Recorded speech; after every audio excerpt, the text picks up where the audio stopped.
Hey, this is Phoenix, the College Success Professor, and this is another edition of Momentum Monday. So happy Monday.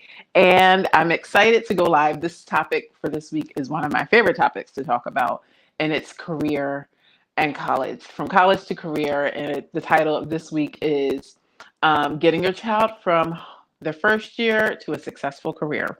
So, like I said, this is one of my favorite topics to talk about, and I could do like a whole series on this. So I may be all over the place. So definitely, I may, get into some things and get into some other things. Looking for my notes. Oh no, did I leave my notes? Oh no, here they are. So I have a bunch of different things that I want to talk about, and today the majority of the things that I'm going to be talking about is based off of research. So this topic, especially the value of college, is been in the news a lot recently. There have been a lot of research, a lot of reports on it. So I'm going to be talking about two specific reports during this presentation, and also not just the reports, not just like the academic part of it, but like how it actually works in the real world for actual students. So when you're thinking about getting your child from their first year to the career, one of the reasons why I named it that is because college is a 4-year process.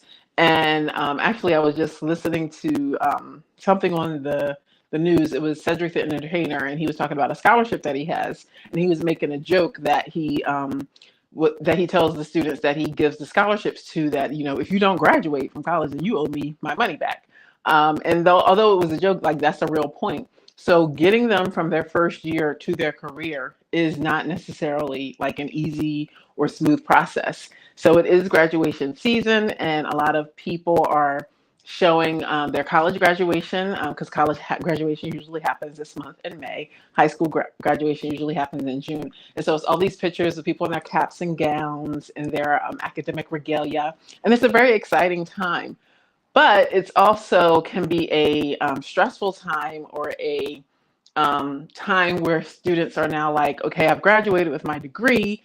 Most students don't actually graduate with jobs. I believe that statistics is only 30% of students graduate with an actual job in hand. So that's also can be a problem. Many students don't actually graduate into a job and get a job that requires a college degree. So we're going to be talking about that, and how. I would say that this week's presentation is not just for incoming students who are about to go into college. It's for students who are about to graduate too, and students who are in college, because there are definitely things that you can do, whether you are a freshman, sophomore, junior, or senior, going into college, that would better position yourself for getting a career, which is usually the reason why people are going to college. They're going to college to get what's called a good job. So let's talk about what those things are for number one. And then after that, let's talk about one of the research papers that is actually on the topic of, I'm going to read the title, Making the Bachelor's Degree More Valuable. So there are definitely things that you can do, especially in this era of people thinking AI is going to take over, computers and robots are going to take over. Nobody really knows like what exactly is going to happen. No one is actually able to, really predict the future. There are futurists who make models and build projections based off of data, but no one really knows what's going to happen in the future. So I believe that it's very, authentic for people to be a little bit concerned about, okay, how is that going to affect me? How is that going to affect my desire to get a degree in this, that, and the other thing? So I'm going to give you some tips, some bits of advice, some information that will help you no matter what your degree is, give you some insights about why the research says that, certain colleges may put you in better positions than other colleges. But regardless of what college you go to, certain majors put you in different positions than others. So we're going to get into all of that today. So let's get started. All right. So the first bit of research that I wanted to talk about is something that an organization called Gallup did a while ago, actually. And they did like a couple of things that people who were successful and happy and fulfilled well after they graduated from college, like they did some research on what did those people actually do in high school to make them happy, successful, and fulfilled.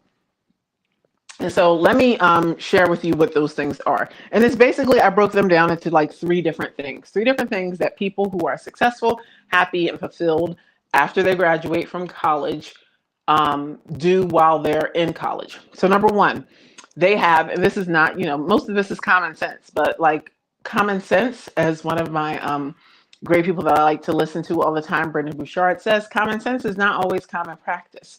So you may hear this information, but taking action on this information is going to be very important. So having mentoring relationships is going to be really important for people who are, when you're in actually high school or college, to make sure you have mentoring relationships. And what do they look like? They can have a variety of different types of mentoring relationships in college.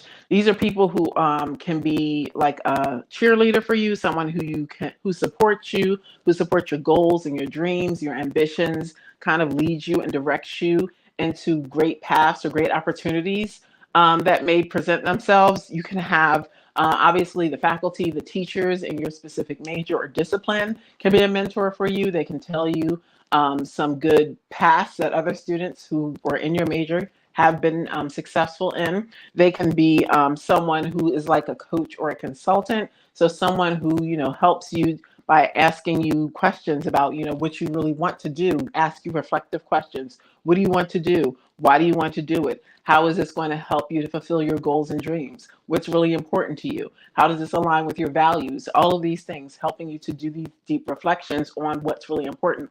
Because for most students, it's not really clear, especially first year students, what you want to do. You may have a major, but not thinking about how your specific major is going to help you to get to a specific career path is a process, and it's going to take some reflection. It's going to take some work. It's going to take some different experiences. It's going to take maybe a process for some students, and even students who are very clear on what they want to do with a specific career. I've had countless stories of this happening where students actually have a specific major or a specific career in mind.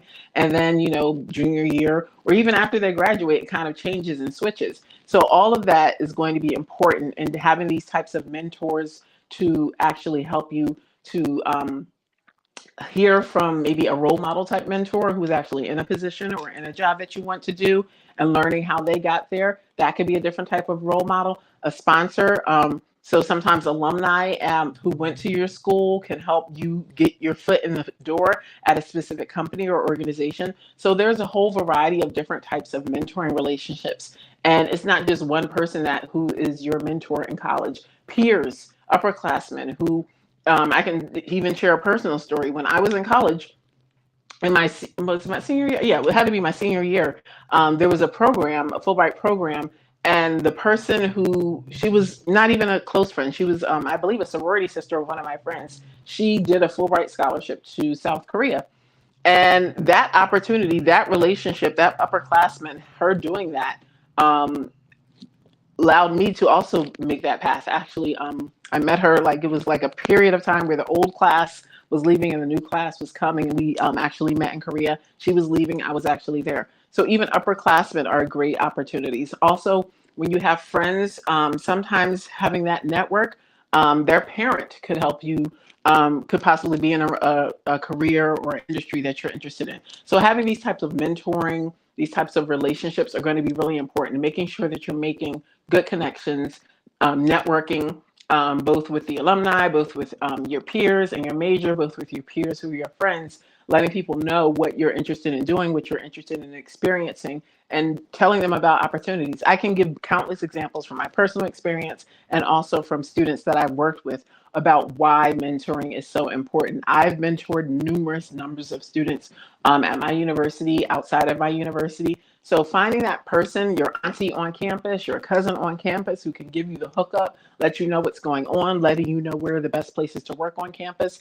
If you have a job on campus, there can be your supervisor or your boss. There are many opportunities to find mentorships, and I would say find as many mentors as you can for different areas of your life. They can be your sponsor, they can be your cheerleader, they can be your role model, they can be your coach, they can be your consultant. So all the different roles that a mentor can play, find people in these different places on campus, off campus, in the real world, online. LinkedIn is a great place to find mentors, especially it's especially easy to find alumni in your specific industry on LinkedIn. Reach out. Hi, I'm also a student at blah, blah, blah. I see you're in this career. I would love to sit down and talk to you about blah, blah, blah.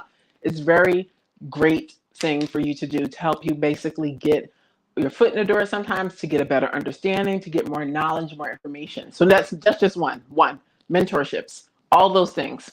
Number two, doing the work. I call this doing the work. So this category is doing the work, and that's actually getting actual experiences in specific roles. Specific. What is it really like to work for an accounting firm? What is it really like to work for a consultant? What is it really like? So actually, internships, co-ops, work experiences. What is it like to work in the tech field? What is it like to work for a startup? Like, see what these different opportunities are to actually do the work that your degree is preparing you for.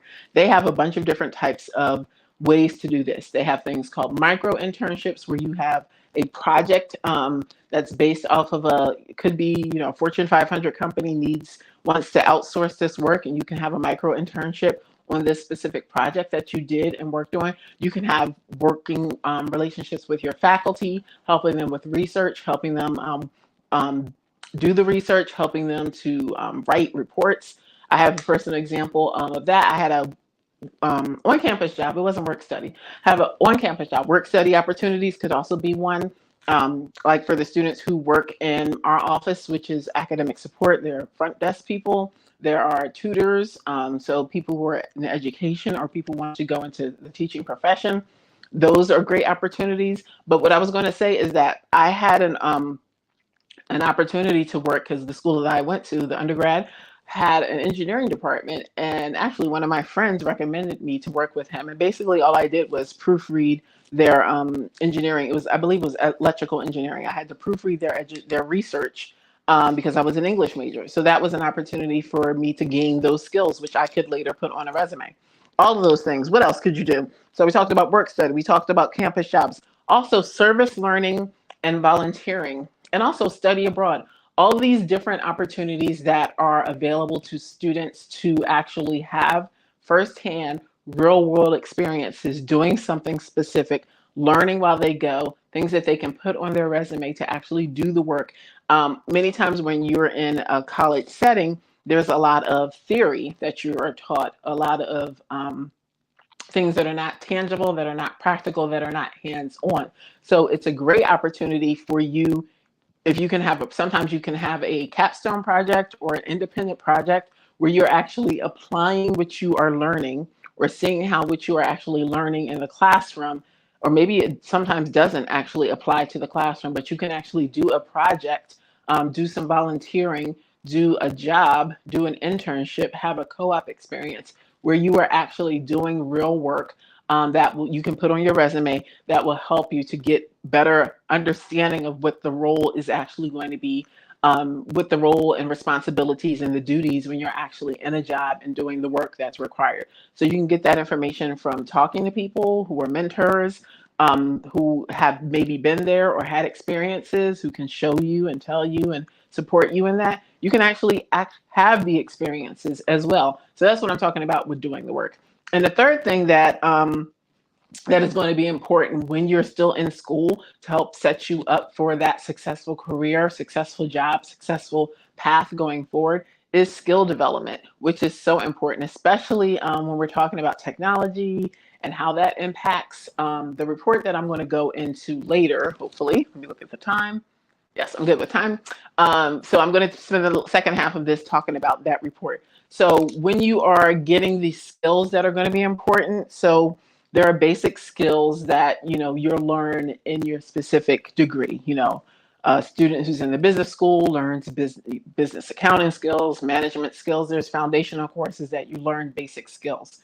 When you are in maybe a humanities major, you learn about research, you learn about critical thinking, you learn about all the different things. Business also should teach you leadership skills, all of those. So in your specific major, you should be learning skills. However, one of the things that the report that I'm going to be talking about is that many times, because the pace of colleges and universities is slower than like the corporate world or the real world or specific organizations, sometimes the theory or what you're learning in school is not necessarily, for technology, for example, the technology that you may have to learn and or the coding that you may have to learn in college is not going to be the coding platform that you'll have to use in your actual job.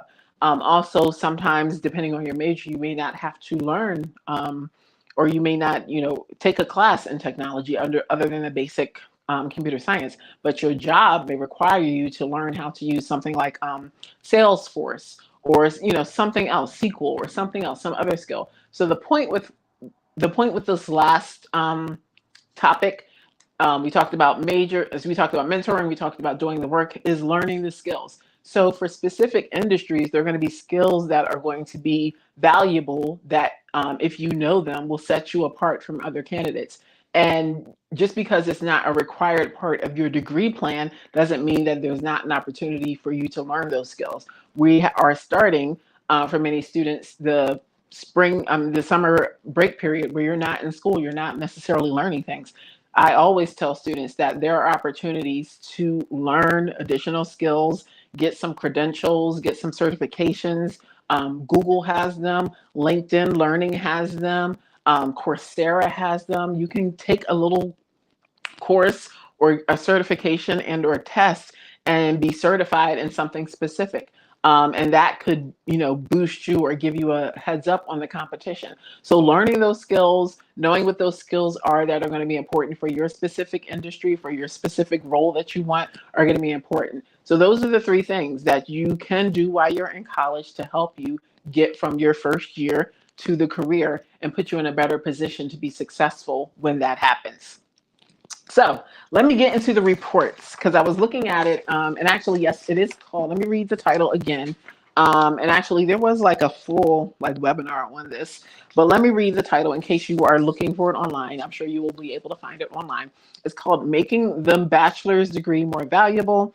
And so the subtitle is "Why the Degree Still Works, Where It Doesn't, and How to Redesign the Bachelor's to Be Worth More in a Degree Optional World." So this just came out this past year. I don't have the actual date that it came out, but it just came out this past year. So 2023. So this is up to the minute real data. And it was created by Matt Seligman, who is from an organization called Burning Glass, and Jeff Salingo, who's like a higher ed author who I quote all the time. I love his work. All right. So the point in this paper, the key findings in this paper are that one of the things is that, and I kind of mentioned this earlier, and I think this is kind of well known, like the reason why nearly everybody is trying to get into like the Ivy League or really selective colleges is because the data does show that if you graduate from a highly selective college, not just the Ivy League, because the Ivy League is just what, 8 or 9 schools, but like a highly selective college, a college that's hard to get into, you're more likely to be in place to make more money because of the connections, because of the network, because of a lot of different things. So that's why everybody's trying to get into like a select number of colleges. But even what's more important, according to not just this research, but I've heard other research as well, your major is more important. What you actually study is more important than the school that you go to. So if you didn't get into a selective college, not with admissions rates like 4% or 5%, or I think a highly selective school is considered anything less than 20%. If it's 20% or less, the admissions rate, then that's a highly selective school. I believe that's the definition of it. So it's hard to get into that type of school. So if you didn't get into that type of school, that's not necessarily going to, set you up for failure. Your major also is important for your success, which you actually major in, and how, like I was saying earlier, how you layer on those skills and experiences, all of that, making sure that you're intentional and doing things purposefully with regard to what your specific path or direction is. And or what's also important is if you are going to college as a first year student, you're sending your child to college as a first year student, and they have no direction, they have no specific path, having them understand the importance of figuring that out. And not just figuring that out by taking a random assortment of classes, because that can also waste money, but figuring it out by having experiences, by talking to people, by finding mentors, by doing the work, by taking a class that's going to actually specifically build a specific skill, that's going to give them some insights into what a specific job is going to be like. So all of that is going to be important. So when he's talking about all of these different things, or when they're talking about all these different things, they made a couple of points that I just want to share with you all. So one point is that although, as I mentioned earlier, sometimes people, when they graduate from college, they get a job that, in a position that really doesn't need the degree that they studied, like they're a history major and they're doing nothing that involves history, or they're an English major like me, and they don't really do anything that's involving their actual degree. But having the degree, according to this research, increases your earnings in the long run, for sure. But it also, I think it said the degree gives you so if you had 4 years work experience, the college degree like increases that or makes that more valuable when you're doing that. It also, which is a great tip for those of you who are just graduating, or those of you who are parents of students who just graduated, one of the things that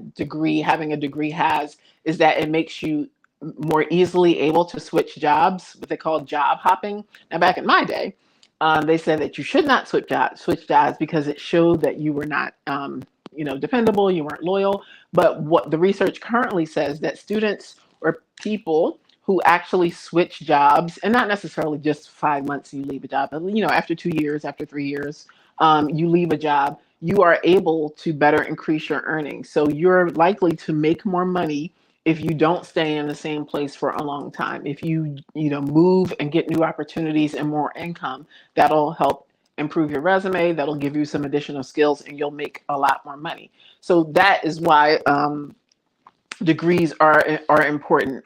The other point that I wanted to share with this is when they're talking about the different types of skills. And I kind of went over this before, but I want to give some specific data from this. So he calls, there are different skills that give you better outcomes. And when they refer to outcomes in this research, they're talking about money, how much you get paid, your wages. So there are two types of skills according to this. There are foundational skills, so skills that are applicable across all fields, like the leadership, critical thinking, problem solving, those type of skills, and specialized skills, which are usually concentrated in specific fields like technology. You have specific coding skills and specific language or specific abilities with regard to that. So another point that this report makes is that because of AI, because of technology, because the pace of the world is growing and changing, is that skills that were in demand in 2020 they're different than the skills that are in demand for students who are graduating in 2023. So that's why it's important for students to not only rely on what they're learning in the classroom, it's important for students to get additional skills because, like I said earlier, the pace of the college classroom is not the pace of the real working world. And so it's important for you to keep up with the skills that are going to be important for your specific degree. So on this report, he also talks about, let me find that paper. He talks about some specific skills.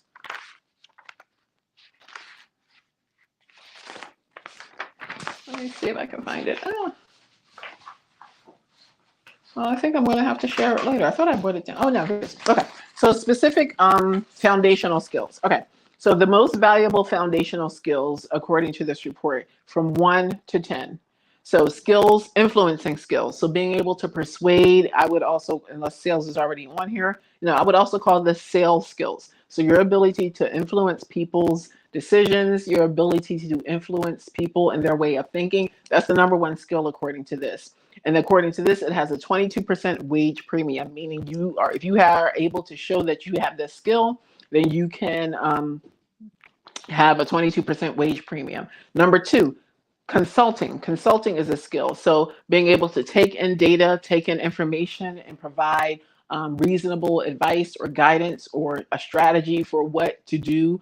Business consulting is definitely something that many students who are in the Ivy League, they get pulled into. Financial consulting, business consulting, management consulting, all of that. They make a lot of money. For sure. Like if you've heard of companies like McKinsey and Accenture, they do a lot of recruiting on the Ivy League campuses, and those students, come out making a lot of money. So consulting is a great skill. Program management is a great skill. That's number three. 19% wage premium, meaning that you can, I'm thinking more in the nonprofit. You have a program, just from jobs I've had in the past. Your job or your program is to help low income students have access to college. So you create a program to do that. There are other programs in other fields, but that's just an example. So your ability to manage the program, manage the people, manage the different functions and curriculum and processes, all of that is involved in program management. Negotiation for sure is on here. Your ability to make both parties come walk away. They say a good negotiator is one where no one walks away completely happy because you're able to negotiate what is really important and what's really valuable, and you're able to close the deal. So negotiation. Leadership is another one for sure. Everybody knows what leadership is: your ability to have vision, your ability to motivate, your ability to get whatever the project or task or work is done. Mentorship, so your ability to not only lead the people that you're working with, but also mentor them, to help guide them, to help them reach their goals, to help them to be successful. Innovation, so having innovative ideas, thinking more broadly than what the straight or regular or creative thinking.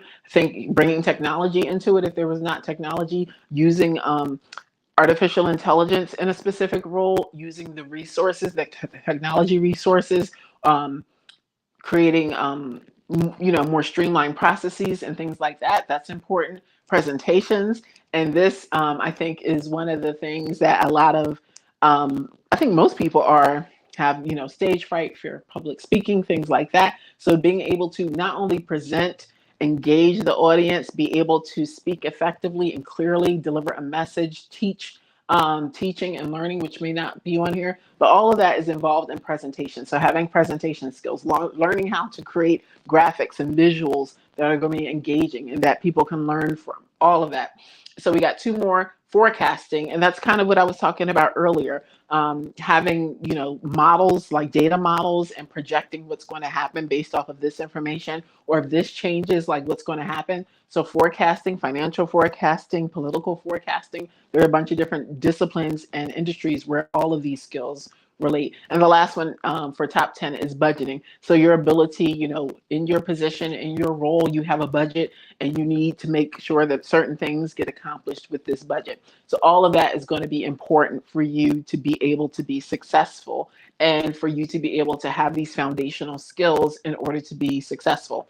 And so the other those were the main points that I wanted to make for that specific report. But the main things is that there are specific skills that you will need. Those were broad foundational skills. But depending on your major and depending on the industry that you're going into, some of the specialized skills are going to be more important. So one of the things, like I said, that you can do when you're in college is to figure out what those are by talking to the mentors, by doing the work, by having specific conversations and doing some research on what's important. And so that's the main points that I wanted to talk about today.